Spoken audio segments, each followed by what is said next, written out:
Assalamualaikum warahmatullahi wabarakatuh. Perkenalkan, nama saya Fitri Patricia, NPM 19.194. Saya dari kelas E. Di sini saya akan menjelaskan mengenai tinjauan umum tentang ekonomi syariah dari buku Hukum Ekonomi Syariah di Indonesia karangan Dr. Mardani. Pertama, saya akan menjelaskan mengenai pengertian ekonomi syariah menurut Dr. Muhammad Abdullah Ar-Rabi.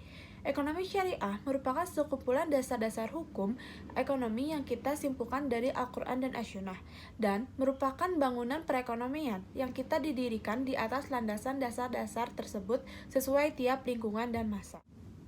Selanjutnya ada ruang lingkup hukum ekonomi syariah. Undang-Undang Nomor 3 Tahun 2006 tentang perubahan atas Undang-Undang Nomor 7 Tahun 1989 tentang peradilan agama. Maka dapat kita ketahui bahwa ruang lingkup ekonomi syariah meliputi bank syariah, lembaga keuangan syariah, asuransi syariah, reasuransi syariah, reksadana syariah, obligasi syariah, dan surat berjangka menengah syariah, pembiayaan syariah, pegadaian syariah, dana pensiun lembaga keuangan syariah, dan bisnis syariah. Selanjutnya ada sumber hukum ekonomi syariah. Yang pertama ada Al-Quran, yang kedua As-Sunnah, yang ketiga Ijtihad. Selanjutnya ada praktek ekonomi syariah di Indonesia. Penerapan ekonomi syariah secara historis di Indonesia pada dasarnya ada sejak digulirkannya paket kebijakan Menteri Keuangan pada Desember 1983 atau yang dikenal dengan Pakdes 1983. Pada tahun 1997, lahir bank berdasarkan prinsip syariah, yaitu Bank Muamalat Indonesia atau BMI. BMI muncul dilatar belakangi oleh adanya rekomendasi Lokakarya ulama tentang bunga bank dan berlangsung di Cisarua, Bogor 19-22 Agustus 1990. Hasil Lokakarya itu dibahas lebih mendalam pada Musyawarah Nasional atau Munas. Pada tahun 1998, Undang-Undang Nomor 7 Tahun 1992 diubah dengan Undang-Undang Nomor 10 Tahun 1998 yang secara tegas mengakui keberadaan bank yang berdasarkan prinsip syariah di samping bank konvensional. Praktik ekonomi syariah di Indonesia tersebut berdasarkan kepada Fatwa Dewa Syariah Nasional, kompilasi Hukum Ekonomi Syariah, Peraturan Bank Indonesia, Peraturan Ketua Bapepam atau Badan Pengawas Pasar Modal dan Lembaga Keuangan, Edaran Indonesia, dan Peraturan Perundang-undangan. Selanjutnya ada keistimewaan dan karakteristik ekonomi syariah. Yang pertama, ekonomi syariah merupakan bagian yang tidak dapat dipisahkan dari konsep Islam yang utuh dan menyeluruh. Yang kedua, aktivitas ekonomi syariah merupakan suatu bentuk ibadah. Yang ketiga, tatanan ekonomi syariah memiliki tujuan yang sangat mulia. Yang keempat, ekonomi syariah merupakan sistem yang memiliki pengawasan melekat, berakar dari keimanan dan tanggung jawab kepada Allah yang murabatullah. Yang kelima, ekonomi syariah merupakan sistem yang menyelaraskan antara masalah individu dan masalah umum. Selanjutnya ada dasar-dasar ekonomi syariah. Yang pertama, mengakui hak milik, baik secara individu maupun secara umum. Selanjutnya ada kebebasan ekonomi syariah. Adapun syarat-syarat yang harus dipenuhi dari kebebasan-kebebasan ekonomi syariah tersebut adalah yang pertama yaitu memperlihatkan halal dan haram. Misalnya tidak boros, dan tidak berlebih-lebihan. Selanjutnya komitmen kepada kewajiban-kewajiban yang telah ditentukan oleh syariat Islam. Selanjutnya tidak menyerahkan pengelolaan harta kepada orang-orang bodoh atau orang-orang yang kurang dan lemah. Selanjutnya hak untuk bersyarikat atau saling memiliki antara tetangga atau mitra kerja. Selanjutnya tidak dibenarkan mengelola harta pribadi yang merugikan kepentingan orang banyak. Selanjutnya at-takaful at-ijtimai atau kebersamaan dalam mengandung suatu kebaikan. Selanjutnya ada asas-asas ekonomi syariah.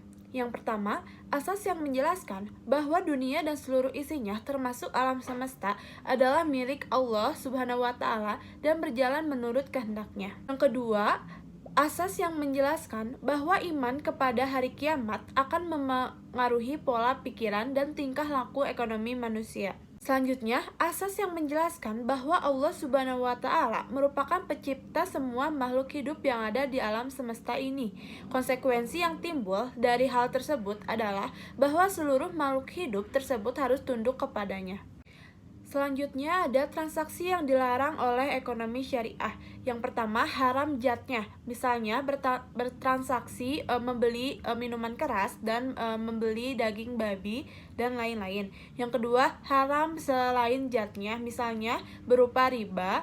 Yang terakhir, transaksi tidak sah atau tidak dengan akadnya. Misalnya sewa beli pada leasing. Selanjutnya ada prinsip-prinsip ekonomi syariah. Yang pertama, siap menerima resiko. Yang kedua, tidak melakukan penimbunan. Yang ketiga, tidak monopoli. Yang keempat, keadilan distribusi pendapatan. Yang kelima, pelarangan riba. Yang keenam, solidaritas sosial. Yang ketujuh, kebebasan individu dalam konteks kesejahteraan sosial.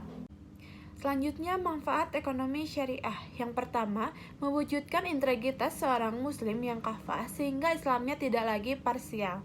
Yang kedua, menerapkan dan mengamalkan ekonomi syariah melalui bank syariah, asuransi syariah, reksadana syariah, pegadaian syariah, dan biatul ma'al wal tawil mendapat keuntungan di dunia dan di akhirat. Yang ketiga, praktik ekonomi syariah berdasarkan syariat Islam bernilai ibadah karena telah mengamalkan syariat Allah Subhanahu wa Ta'ala. Yang keempat, mengamalkan ekonomi syariah melalui bank syariah, asuransi syariah, dan BMT berarti mendukung lembaga ekonomi umat Islam itu sendiri. Yang kelima, mengamalkan ekonomi syariah dengan membuka tabungan deposito.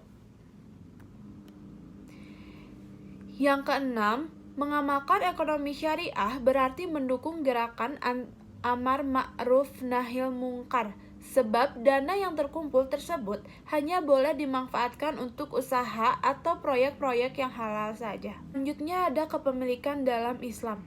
Ada beberapa prinsip kepemilikan dalam Islam, yaitu tidak mendatangkan mudarat kepada orang lain, berfungsi sosial, harus halal seperti tidak riba, tidak ihtikar, isnas, tidak nazid atau melambungkan harga, dan lain-lainnya.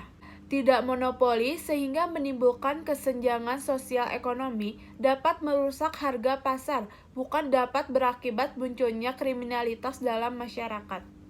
Menurut M.A. Manan, ada beberapa ketentuan tentang hak milik menurut syariat Islam, yaitu pemanfaatan harta benda secara terus-menerus, pembayaran zakat sebanding dengan harta benda yang dimiliki, penggunaan harta benda secara berfaedah, penggunaan harta benda tanpa merugikan orang lain.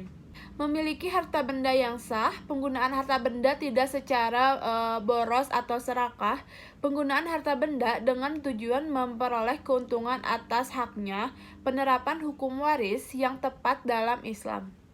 Selanjutnya ada perbedaan sistem ekonomi kapitalis dan ekonomi syariah.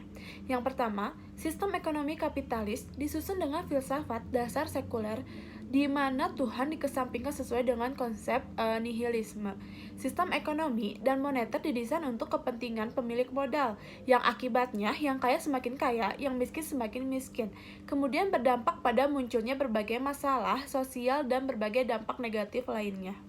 Ekonomi syariah berbeda dengan konsep filosofi dan sistem ekonomi kapitalis. Sistem ekonomi syariah mengakui adanya Tuhan, adanya kehidupan yang kekal setelah dunia, mengutamakan nilai-nilai moral. Tidak semua bebas, tetapi ada batas-batas tertentu, lebih menekankan kepentingan antara sosial dan bersama. Selanjutnya ada perbedaan sistem ekonomi syariah dan ekonomi sosial. Yang pertama, kepemilikan harta dikuasai oleh negara. Yang kedua, setiap individu memiliki kesamaan kesempatan dalam melakukan aktivitas ekonomi. Yang ketiga, disiplin politik yang tegas dan keras. Yang keempat, tiap warga negara dipenuhi kebutuhan pokoknya. Yang kelima, proyek pembangunan dilaksanakan oleh negara. Yang keenam, posisi tawar-menawar individu merupakan terbatas. Selanjutnya, sistem ekonomi sosialis berbeda dengan sistem ekonomi syariah yang meliputi antara lain, yang pertama, Yang pertama, mengakui hak milik individu sepanjang tidak merugikan masyarakat. Yang kedua, individu mempunyai perbedaan yang dapat dikembangkan berdasarkan potensi masing-masing. Yang ketiga, adanya jaminan sosial dari negara untuk masyarakat, terutama dalam pemenuhan kebutuhan pokok manusia. Sekian penjelasan saya mengenai buku Hukum Ekonomi Syariah di Indonesia. Mohon maaf bila banyak kesalahan. Wassalamualaikum warahmatullahi wabarakatuh.